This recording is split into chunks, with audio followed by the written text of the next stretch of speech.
오늘 함께 보실 하나님 말씀은 역대하 10장 1절에서 11절 말씀입니다. 구약성경 668쪽입니다. 역대하 10장 1절에서 11절 말씀입니다.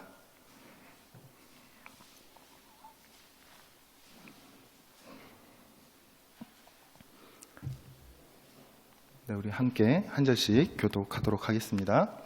르호보암이 세겜으로 갔으니 이는 온 이스라엘이 그를 왕으로 삼고자 하여 세겜에 이르렀음이더라.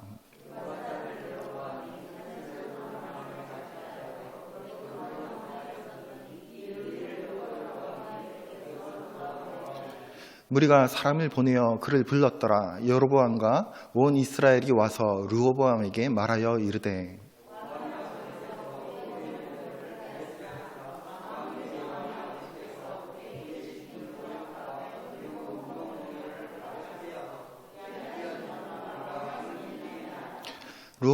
르호보암이 그들에게 대답하되 3일 후에 다시 내게로 오라 하매 백성이 가니라.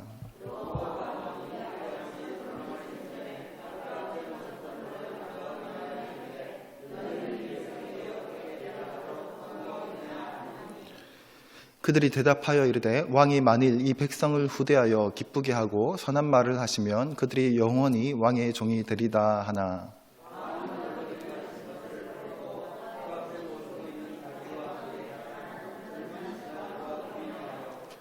이르되 너희는 이 백성에게 어떻게 대답하도록 권고하겠느냐. 백성이 내게 말하기를 왕의 아버지께서 우리에게 매운 멍에를 가볍게 하라 하였느니라 하니.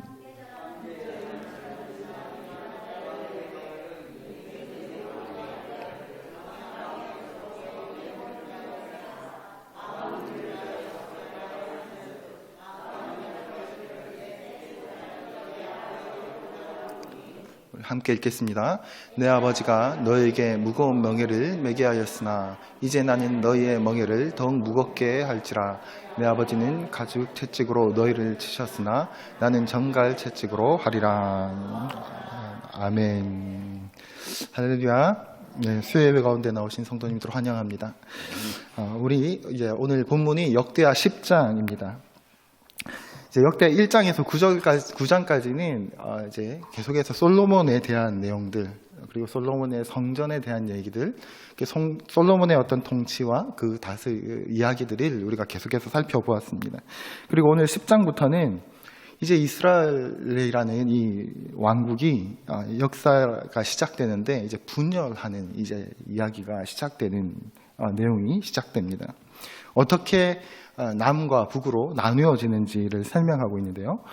여로보암은 북왕국 이스라엘의 이제 초대왕이라 할 수 있고요. 르호보암은 남왕국 이스라엘의 초대왕이라고 할 수 있습니다. 이제 다윗, 솔로몬 이렇게만 하면서 성경을 이해하면 됐었는데 이제 다른 헷갈리는 이름들이 등장하기 시작합니다. 그런데 10장을 보면요. 여로보암의 도망으로 시작해서 르호보암의 도망으로 끝이 납니다. 전에는 여로보암이 이집트로 도망갔다면 이제는 르호보암이 예루살렘으로 도망가는 이야기들이 기록되어 있습니다. 10장은 대략 세 단락으로 구분이 되는데요. 1절에서 5절은 백성들이 제안을 하는 장면이 나옵니다. 우리가 함께 읽었죠. 그리고 그 위에 6절부터 11절까지는 그 제안을 듣고 이제 회의가 이루어지고, 그리고 12절부터 이제 19절까지는 이제 왕이 이제 르호보암이 제안을 거절하고 결국 이스라엘이 분열의 역사가 시작되는 이야기가 기록되어 있습니다. 1절을 보면 르호보암이 세겜으로 갔으니 이는 온 이스라엘이 그를 왕으로 삼고자 하여 세겜에 이르렀음이더라 이렇게 기록합니다. 온 이스라엘이라고 이렇게 기록하고 있죠. 열지파라고 말하는데요. 여기 역대기 기자가 온 이스라엘이라는 표현들을 쓰면서 좀 중요한 표현으로, 좀 강조하기 위한 표현으로 이렇게 온 이스라엘이라는 표현을 쓰고 있는 것을 볼 수 있습니다. 온 이스라엘이 지금 르호보암을 왕으로 삼았다라고 기록하고 있는 것이 아니라 왕으로 삼고자 하여 세겜으로 갔다 이렇게 기록하고 있는 거죠. 그런데 본문을 계속 읽어보면 이제 북부 이스라엘, 그러니까 사람들이 이제 북이스라엘에 있는 이제 아직 나누어지기 전이니까 북부에 있는 이스라엘 백성들이 이 르호보암을 보니까 순수하게 바로 순종하면서 왕으로 인정하는 모습이 아닙니다. 인정하고자 하는 마음이 없었던 것 같습니다. 이제 다윗 왕의 이제 어떤 학자는 이제 다윗 왕은 다윗의 어떤 개인의 뛰어난 능력으로 10지파와 유다 지파를 하나로 묶어냈다라고 이렇게 평가하기도 합니다. 그리고 또 어떤 그 학자는 그 다윗이 이뤄냈던 이스라엘 왕국을 솔로몬이 이제 유지해 나갔다. 뛰어난 지혜와 다스림으로 유지했다. 평안하게 샬롬한 왕국을 유지했다라고 기록하는데 이 르호보암은 그 왕국을 유지할 능력이 없었다. 이렇게 평가하기도 합니다. 우리가 잘 아는 다윗은 어떻게 왕이 되었습니까? 처음부터 이스라엘 왕이 되었던 게 아니죠. 사무엘 선지자가 다윗 왕에게 왕이 될 것이라고 소년 다윗에게 기름을 한번 부었습니다. 너무나 잘 아는 이야기죠. 그러나 바로 이렇게 왕이 된 것이 아니라 사울이 죽은 이후에 사무엘 하 2장을 보면 먼저 헤브론에 있을 때 유다 사람들이 다윗에게 찾아와서 다시 기름을 붓고 다윗을 유다 족속의 왕으로 먼저 세웁니다. 그 이후에 사울을 따르는 자들과 다윗을 따르는 자들 간의 다툼과 전쟁이 일어나죠. 유다 헤브론에서 기름받고 왕으로 세워졌지만 이스라엘 전체 왕국의 왕이 되지는 못했던 거죠. 그 이후에 다툼이 일어나고 전쟁이 계속 일어났었습니다. 그리고 시간이 가면서 이제 다윗 쪽이 더 강하고 힘이 세워지면서 강성해집니다. 그러다가 사무엘하 5장을 보면 다윗이 예루살렘을 결국은 정복하게 되는 거죠. 그 갈등과 다툼 속에서 다윗이 승리하게 되는 겁니다. 여기에는 그 가운데 이제 완전히 하나된 통일 왕국이 이루어졌던 거죠. 여기에는 여전히 가나안 족속이었던 여부스 사람들이 이제 정복하고 살고 있었기 때문에 아마 예루살렘을 사무엘하 5장에 보면 다윗이 예루살렘 성을 정복하는 이야기가 기록되어 있었던 거죠. 예루살렘 성을 정복한 이후에야 온 이스라엘이 다윗에게 와서 머리에 기름을 붓고 온 이스라엘의 왕으로 삼았다라고 이제 기록을 하고 있는 겁니다. 그러니까 기름을 붓고 바로 온 이스라엘 왕이 되었던 게 아닙니다. 그러니까 북부 이스라엘과 남쪽에 있는 이스라엘은 항상 뭔가 역사적 흐름을 보면 항상 해왔던 걸 보면 뭔가 계속 갈등이 있어 왔고 뭔가 맞지 않았다. 뭔가 심각한 역사적 배경 속에 끊임없이 다툼을 가지고 있었다라는 것을 우리가 기억해야 됩니다. 사이가 좋지 않았던 거죠. 그런데 이런 긴 역사 속에서 사이가 좋지 않은 상황 가운데 있었는데 오늘 이제 솔로몬의 아들 다음으로 왕으로 등극하는 이 르호보암은 이 사실을 분명 모르지는 않았을 겁니다. 모르지는 않았을 텐데 르호보암은 세겜으로 가면서 일이 이렇게까지 잘못될 수 있을 것이다 라는 심각한 상황이 될 수 있을 것이라는 것을 아마 예상하지 못했던 것 같습니다. 어쩌면 이 관계와 이 일을 좀 가볍게 여겼던 것이 아닌가 하는 생각을 하게 됩니다. 그냥 자신의 좀 실수나 자신의 어떤 행동을 통해서 뭔가 하루아침에 나라에 큰 문제가 생길 것이라는 생각들을 못했던 거죠. 다윗에 이어서 솔로몬까지 얼마나 강대한 나라가 이루어졌습니까? 르호보암이 41세에 이제 왕의 자리에 오르게 됩니다.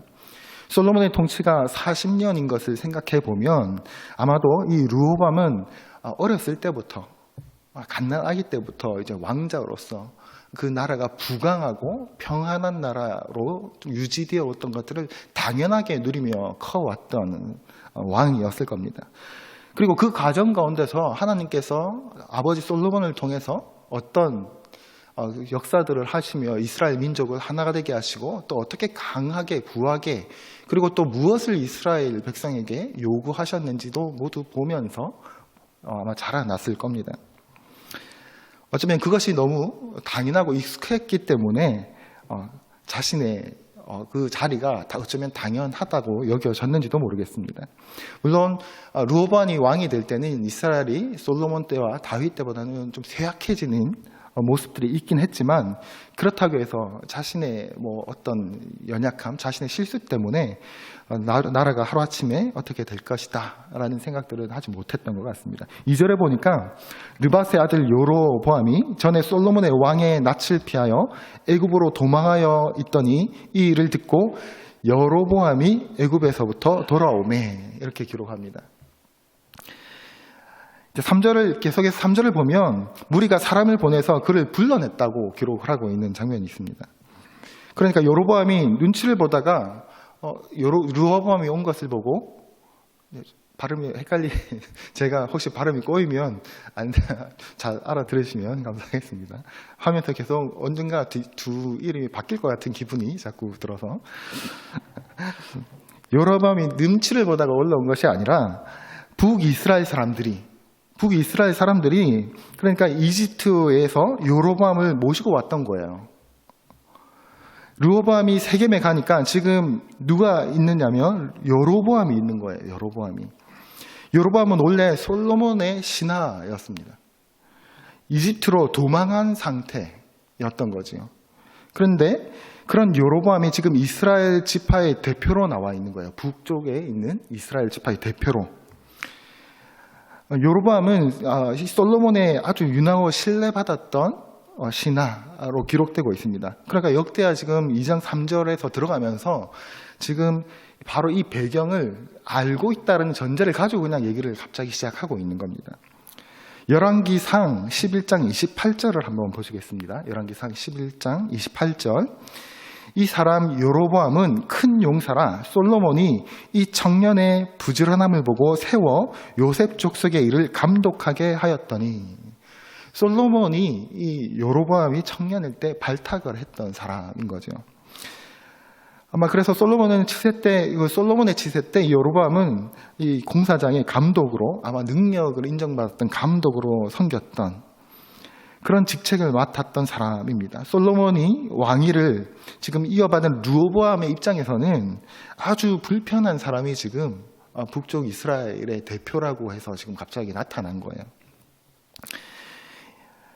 역대하 10장 15절에 보면, 우리 본문 읽진 않았는데 뒤에 바로 이어지는데요. 이렇게 기록합니다. 왕이 이같이 백성의 말을 듣지 아니하였으니 이 일은 하나님께로 말미암아 난 것이라, 여호와께서 전에 실로 사람 아이야로 하여금 느밧의 아들 여로보암에게 이르신 말씀을 응하게 하심이더라. 이제 이 지금 배경을 기본적으로 알고 있다고 생각하고 지금 이 역대하 10장은 계속 기록하고 있습니다. 그러니까 여기 보니까 15절에 보니까 여로보암에게 이르신 말씀을 응하게 하심이라. 이 말씀이 무슨 말씀일까요? 이 배경을 알아야 이게 이해가 되는 건데요. 열왕기상 이 배경을 같이 한번 읽어보도록 할게요. 열왕기상 11장 30절 31절 말씀을 한번 같이 읽어보겠습니다. 시작. 아이야가 자기가 입은 새 옷을 잡아 12조각으로 찢고 여로보암에게 이르되 너는 10조각을 가지라. 이스라엘의 하나님 여호와의 말씀이 내가 이 나라를 솔로몬의 손에서 찢어 빼앗아 10지파를 내게 주고, 네, 이렇게 기록합니다. 이게 무슨 말입니까? 이제 열왕기상 솔로몬이 너무나 위대한 왕이었는데 말년에 이제 우상 숭배라는 죄를 범하게 되었었죠.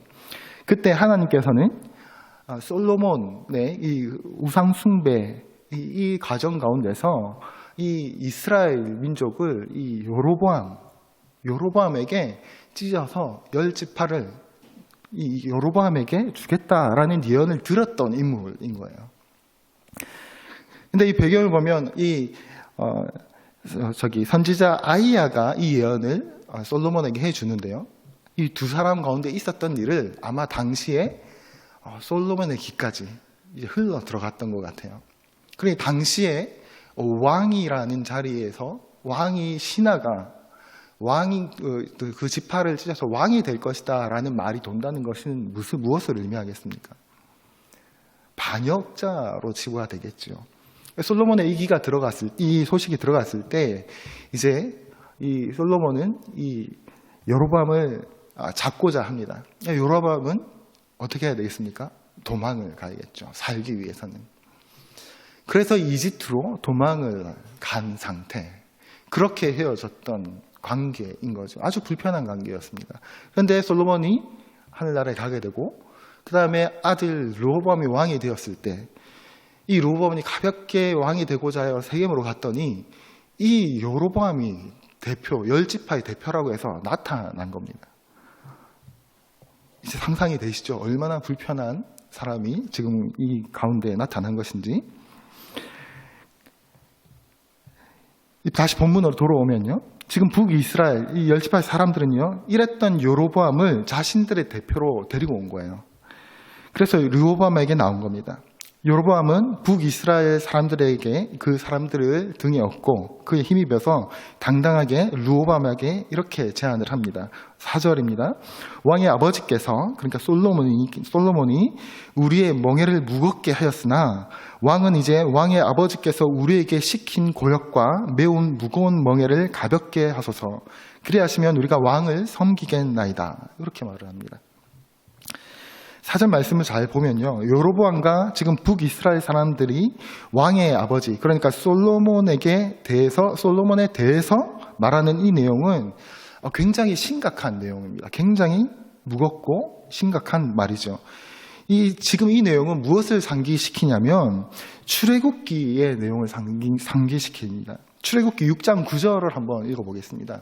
시작. 모세가 이와 같이 이스라엘 자손에게 전하나 그들이 마음의 상함과 가혹한 노역으로 말미암아 모세의 말을 듣지 아니하였더라. 가혹한 노역. 과거 이집트가 이스라엘 백성에게서 노예로 삼던 시절에 행했던 그 가혹한 노역이라는 이 말과 동일한 표현을 상기시키는 이 표현을 지금 사용하고 있다라는 거죠. 그러니까 무슨 말입니까? 솔로몬이 이스라엘 백성에게 때 지웠던 많은 높은 세금과 과거 이집트가 이스라엘 백성들에게 했던 것을 연상케 하는 노역을, 우상 숭배를 하면서 많은 세금과 우상의 신당들을 짓고 하기 위해서 들어갔던 많은 노역들에 대한 그것을 상기시키는 내용인 거죠. 그만큼 솔로몬이 이스라엘을 말년에 범죄하면서 우상 숭배라는 범죄를 하면서 이스라엘을 압제했다는 뉘앙스를 지금 주고 있는 겁니다. 그만큼 부각된 노역과 많은 세금으로 인해서 이스라엘 백성들의 마음이 상하고 지금 지쳐 있다라는 것을 알 수 있는 장면이기도 합니다. 과거 이스라엘 백성들이 그 이집트로부터 벗어나고 싶었던 것 같이 지금 우리도 지금 이런 무거운 고역과 무거운 멍에로부터 벗어나고 싶다는 이런 제안을 지금 르호보암에게 하고 있는 것입니다. 르호보암은 아마도 이 상황을 지금까지 이 얘기를 듣기까지는 아마 심각하게 생각하지 못하고 있었던 것 같습니다. 그러니까 보면 3일 동안의 시간을 달라고 요청을 합니다. 바로 대답을 하지 못했던 거죠. 예상하지 못했던 것이죠. 예상했다면 아마 그것에 대한 답을 미리 준비해 왔겠죠. 그래서 3일 동안의 시간을 달라고 요청을 합니다. 그리고 르호보암은 먼저 아버지 솔로몬을 함께 섬겼던 원로들에게 의견을 구합니다. 그런데 원로들의 의견을 보면 조금 의외라는 생각을 또 읽다 보면 하게 됩니다. 보통은 원래 하던 대로 행하려고 하겠죠. 원래 하던 대로 하려고 하는 것이 보통 사람들의 모습들인데 어쩌면 르호보암도 솔로몬과 함께 섬겼던 원로들이 아버지 솔로몬이 하던 대로 그대로 통치하는 것이 좋겠다, 그것이 맞다라고 말할 것이다 라고 아마 생각하지 않았을까. 성경에는 써있지 않습니다. 그러지 않았을까 하는 생각들을 하게 되죠. 그런데 의외의 대답을 합니다. 오히려 백성들을 원로들이 대답하기를 백성들을 후하게 대하고 백성들을 기쁘게 하는 정책을 펴고 좋은 말들을 주는 것이 좋겠습니다 라고 말을 합니다. 르호보암이 아마 이 말이 마음에 들지 않았던 것 같습니다. 그래서 어떻게 하느냐면 자신과 함께 왕국에서 자라고 배웠던 젊은 신하들을 다시 불러서 의논을 합니다. 그리고 그들의 생각과 판단을, 그 젊은 신하들의 생각과 판단을 선택을 합니다. 다시 말하면 자신이 듣고 싶었던 답을 하는 젊은 신하들의 말을 선택을 한 것이다 라는 거죠.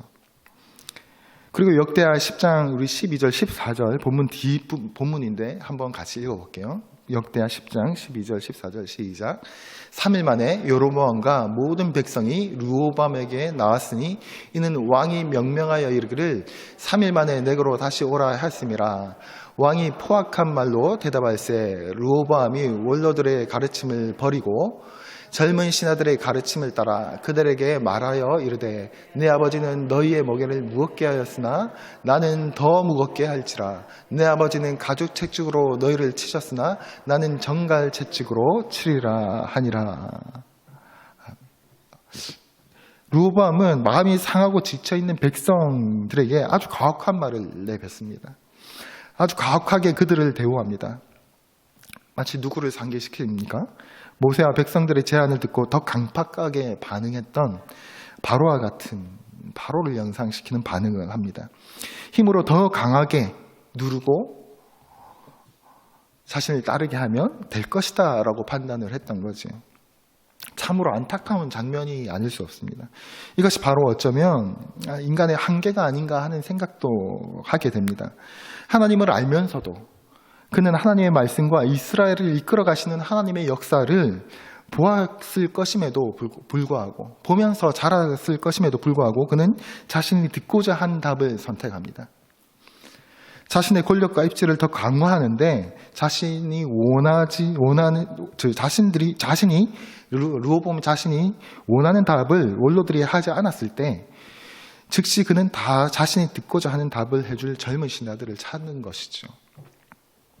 멸류관교회 성도 여러분, 다른 사람들의 조언을 듣는다는 것은 참으로 겸손한 사람만이 할 수 있는 어쩌면 영적 성숙도의 지표라고 할 수도 있을 것입니다. 야고보서에 있는 하나님은 교만한 자를 물리치신다라고 기록하고 있죠. 겸손한 자에게 은혜를 주신다. 베드로전서에도 베드로도 그렇게 기록합니다. 서로 겸손으로 순종함으로 허리를 동이라. 하나님은 교만한 자를 대적하시고 겸손한 자들에게 역시 은혜를 주신다. 이렇게 기록합니다. 은혜를 주시는 거예요. 겸손한 자에게. 여러분들은 다른 이들의 말을, 공동체의 말을 하나님의 말에 대해서 듣는 마음을 가지고 계십니까? 마음에 들지 않는 말씀이 선포될 때 허리를 동이고 삶 가운데서 순종함으로 반응하십니까? 우리 반응은 어떻습니까? 내 생각과 다른 말씀과 삶의 결과들이 생길 때 우리의 태도들은 어떻습니까?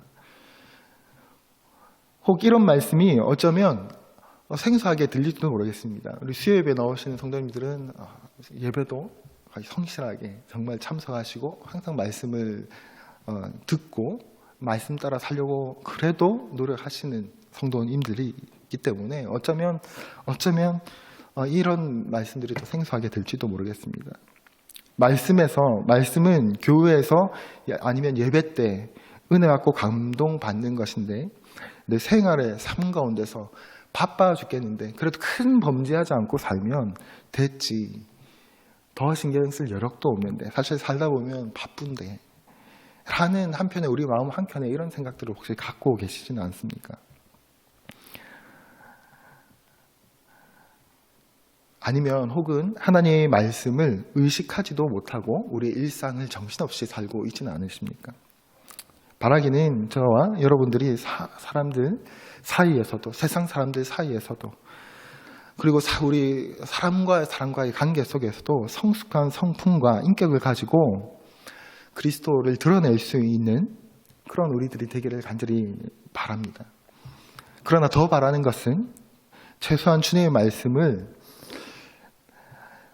참으로 겸손하게 참으로 하나님 말씀을 듣는 마음을 가진 허리를 동이고 순종으로 반응할 수 있는 하나님의 자녀들이 되시기를 주님의 이름으로 간절히 소망합니다.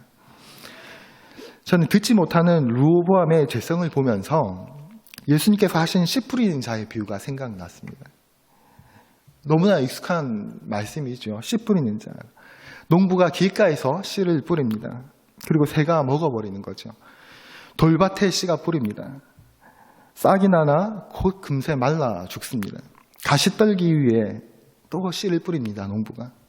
가시가 자라서 그 기운을 막아서 또 열매 맺지 못하고 죽어버립니다. 좋은 땅에 뿌리죠. 100배, 60배, 30배의 열매를 맺게 됩니다.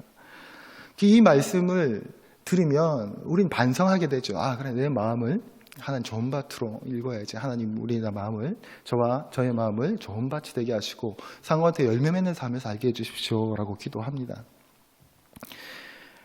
우리에게 반성을 주는 본문이기도 하죠. 그런데 반대로 우리가 아니라 하나님은, 이 본문 가운데 있는 하나님은 어떤 모습이십니까? 길가에도 씨를 뿌리고 있는 농부 같은 하나님, 돌밭 가운데도 씨를 뿌리고 있는 농부 같은 하나님, 하나님의 말씀을 끊임없이 뿌리고 계시는 거죠. 뿌리고 또 뿌리고. 그러면 이 농부는 과연 돌밭에 뿌리면 열매가 잘 맺히지 못할 것이다 라는 것을 몰라서 돌밭에 씨를 뿌리고 있겠습니까? 길가에 뿌리는 것이 열매가 잘 맺히지 못한다는 것을 몰라서 길가에 씨를 뿌리고 있겠습니까? 이 농부는 하나님을 비유하고 있죠. 하나님의 마음을 드러내고 있는 것입니다. 돌밭 같은, 길밭 같은 우리 마음 가운데 우리가 열매를 잘 맺어드지 못할 것이다, 그것을 알기 때문에 돌밭 같은 우리를, 길가 같은 우리를 외면해버리고 좋은 마음 가진 사람들에게만 하나님의 말씀을 계속 뿌리고 있는 것이 아니라 끊임없이 우리에게 말씀을 뿌려주고 있다라는 거죠. 그 하나님의 마음이 무엇이겠습니까? 몰라서가 아니라 하나이죠. 사랑하시니까 기대하시는 거예요. 또 소망하시면서 뿌리는 겁니다. 열매 맺기를. 돌밭 같고 길밭 같은 우리 마음밭에 뿌리고 또 뿌리고 계시는 거죠.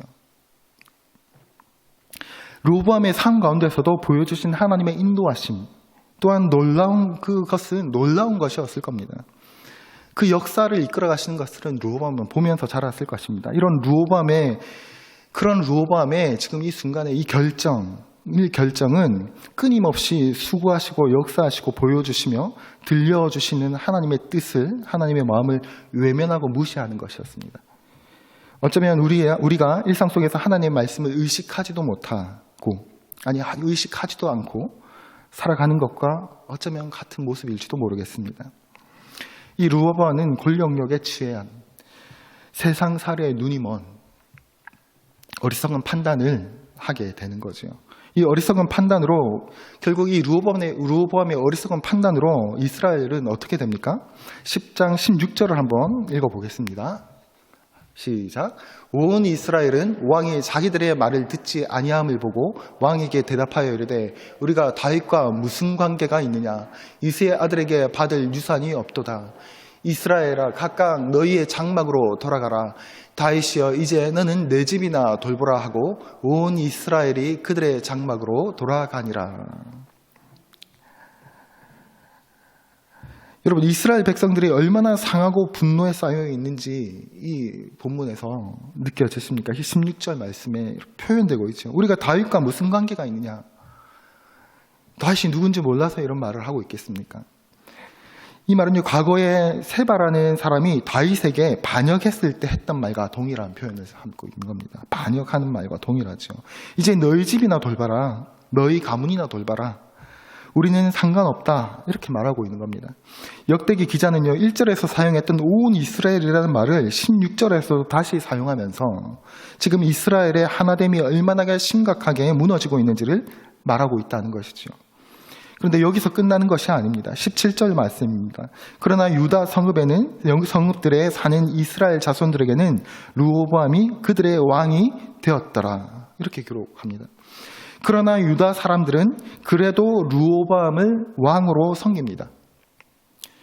그러나라는 접속사가 있는 것을 보니까 지금 르호보암이 유다의 왕이 되는 것, 그러니까 지금 이거 쭉 열지파와 관계, 열지파는 너희 집이나 돌봐라 하고 다 돌아박아 버렸는데 다음 본문이 뭐냐면 그러나, 뭔가 흐름이 자연스럽지 않죠. 그러나 당시 온 이스라엘 분노와 분열과 다윗 가문의 등을 돌리는 분위기에서도 유다 사람들은 유다 사람들은 르호보암을 왕으로 섬겼다라고 기록하고 있습니다. 왜요? 왜 섬겼을까요?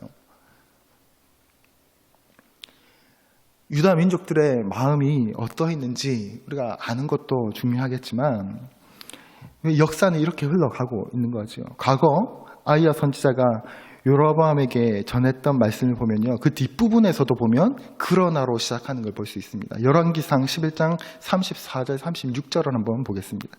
시작. 그러나 내가 택한 내 종 다윗이 내 명령과 내 법도를 지켰으므로 내가 그를 위하여 솔로몬의 생전에는 온 나라를 그의 손에서 빼앗지 아니하고 주관하게 하려니와 내가 그의 아들의 손에서 나라를 빼앗아 그 10지파를 내게 줄 것이요 그의 아들에게는 내가 한 지파를 주어 내가 거기에 내 이름을 두고 자하여 택한 성읍 예루살렘에서 내 종 다윗이 항상 내 앞에 등불을 가지고 있게 하리라. 아멘. 이것 때문에, 하나님의 이 약속 때문에 다윗에게 주셨던 이 언약의 말씀을 신실하게 지키시기 위해서 하나님께서는 유다 족속이 아주 부족하지만 르호보암에게 왕의 자리를 왕으로 섬기게 하십니다. 그러나 자연스럽지 않은 흐름에도 불구하고 유다 사람들은 이런 르호보암을 왕으로 섬기게 되었다라고 성경은 기록하고 있는 거죠. 이제 남유다 왕국의 역사를 살펴보다 보면요, 이 유다 왕궁이 앞으로 이제 우리가 계속해서 살펴보게 될 것인데, 이 유다 왕국이 끊어져도 유다 왕궁이 그냥 멸망을 해도 이상하지 않을 것 같은 연약함과 죄악들이 반복됩니다. 그럼에도 불구하고 다윗의 왕조는 끊어지지 않고 계속해서 이어집니다. 그 이유가 무엇입니까? 우리가 함께 읽었던 것처럼 하나님의 사랑이죠. 끝까지 사랑하시는, 그리고 말씀하신 것을 어기자 끝까지 신실하게 본인의 약속과 언약을 지키시는 그 하나님, 그 모습을 우리가 발견할 수 있다라는 겁니다. 사람이 무엇이라고, 다윗 가문이 뭐라고 이 하나님께서, 이 신실한 하나님께서 그 다윗의 왕조가 끊어지지 않게 하셨겠습니까? 멸관교회 성도 여러분, 우리가 오늘 이 말씀을 통해서 알 수 있는 하나님의 성품이 무엇입니까? 하나님께서는 신실하시다는 거죠. 하나님께서는 하신 말씀을 철저하게 이루어 가신다라는 겁니다. 사랑하신다, 우리를 사랑하시겠다라는 그 말씀을 끝까지 지켜 나가신다는 분이시라는 것입니다. 하나님께서 하신 말씀을 철저히 우리 삶 가운데 이루실 거다라는 것이죠. 하나님의 모습을 오늘 말씀을 통해서 그런 하나님의 신실하심을 발견할 수 있고 언약을 발견할 수 있습니다. 그리고 르호보암의 그 범죄함, 죄성, 교만함을 통해서 우리의 한계를 또 동시에 발견할 수 있지요. 그 하나님은 우리의 연약함이 르호보암과 동일한 것과 같이 우리에게도 그 하나님은 동일한 신실하신 하나님이심을 기억하시길 바랍니다. 솔로몬의 말년에 우상 숭배라는 어리석음과 하나님의 뜻을 듣고자 하는 마음을 잃어버린 그 교만함으로 하나님의 뜻을 대적하는 르호보암 왕이었지만 하나님께서 미련하고 어리석은 농부와 같은 모습으로 우리가 듣고 열매 맺기를 소망하고 기대하면서 오늘도 저와 여러분들을 향해서 말씀하시고 돌박 같고 길가 같은 우리의 마음 가운데 끊임없이 씨를 뿌리고 계시다는 것을 우리가 기억하고 또 기억하는 삶이 되었으면 좋겠습니다. 우리 주님 그런 삶을 기억하며 우리의 삶을 살아가는, 그리고 하나님 말씀을 듣고자 하는 마음을 가진 소망하는 우리 멸류관교회 성도님들 되시기를 주님의 이름으로 축복합니다.